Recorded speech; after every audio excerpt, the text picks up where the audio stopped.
सदाबहार बेरोजगार। एक व्यंग। चाहे दुनिया यहाँ से वहाँ हो जाए, कोई भी महामारी आ जाए, महंगाई तो उसका कुछ बिगाड़ भी नहीं सकती है। दाल भात में मूसर चंद बनने की उसकी आदत नहीं, वह तो सदाबहार है। चाहे देश में मंदिर बन रहा हो या कोई ज्वलंत मुद्दा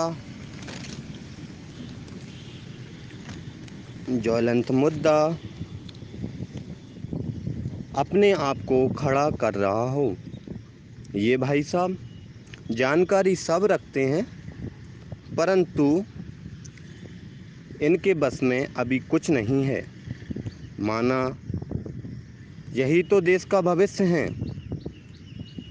पिछली बार जब नेताजी विधायकी में खड़े हो गए थे, तब ये भाई साहब बहुत खुश हुए, क्योंकि नेताजी ने इनको ही उनका भाग्य निर्धारित करने का टेंडर जो दे दिया था और देश का भविष्य निर्माता कहा था। बहुत खुश हुआ वो उस दिन। जीतेगा भाई जीतेगा, नेताजी के पीछे पीछे कहते हुए चला भी था वह। लेकिन नेताजी के दिन कुछ दिनों बाद बदल गए थे। अब उसके दिन बदले, यह शायद वक्त को भी मंजूर न था और ना नेताजी को, क्योंकि यदि उसके दिन बदल जाएंगे तो फिर जीतेगा भाई जीतेगा कौन कहेगा? कौन कहेगा? वह तो सदाबहार रहने वाला जो है। नए कर, महंगाई की मार, सारे देश की जनता त्राही त्राही कर रही थी, परंतु उस पर कोई प्रभाव न था, क्योंकि उसे कुछ फर्क नहीं पड़ता। वह बेरोजगार जो था, ना पहले कुछ था उसके पास और ना अब। चाहे नए नए वेतनमान लागू हो रहे हों, नई घोषणाएं हो रही हों, परंतु उसे क्या फ़र्क पड़ेगा? कुछ भी तो नहीं। आज उस पर ना महामारी का कोई असर हुआ है, क्योंकि वह क्यों प्रभावित होगा?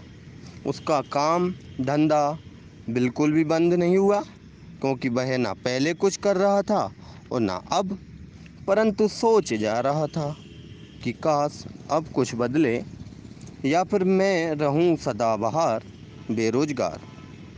चिंता करूं या फिर चित्त लगाऊं इसी बेरोजगारी में।